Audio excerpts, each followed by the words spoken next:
Inter Miami leagues কাপের ফাইনালে Seattle সাউন্ডার্সের কাছে ৩-০ গোলে হারার পর লুইস সুয়ারেজকে সিয়াটল সাউন্ডার্সের একজন স্টাফের দিকে থুতু ফেলতে দেখা গেছে। শেষ বাঁশি বাজার সঙ্গে সঙ্গে দুই দলের খেলোয়াড়দের মধ্যে ধাক্কাধাক্কি ও ঝগড়ায় লিপ্ত হন। প্রত্যক্ষদর্শীদের মতে ম্যাচ শেষে সুয়ারেজ ক্ষিপ্ত হয়ে উৎসব করতে থাকা সিয়াটল মিডফিল্ডার ওবেদ ভার্গাসকে হেডলকে ফেলে দেন। এরপর দুই দলের খেলোয়াড়দের মধ্যে শুরু হয় মারামারি। এরপর সুয়ারেজ সিয়াটলের সহকারী কোচের মুখে থুতু ছুড়ে দেন। ইন্টার মিয়ামির গোলরক্ষক অস্কার উস্তারি পরিস্থিতি নিয়ন্ত্রণের চেষ্টা করলেও ব্যর্থ হন।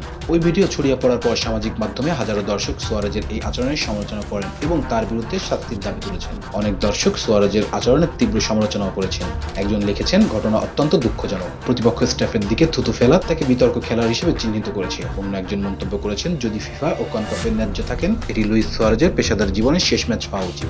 ইন্টার মিয়ামি প্রধান কোচ জাভিয়ার মাসেরানো সাংবাদিকদের বলেন, আমি ঘটনার সময় দূরে ছিলাম, তাই মন্তব্য করতে পারছি না। তবে এমন ধরনের ঘটনা কখনোই গ্রহণযোগ্য নয়।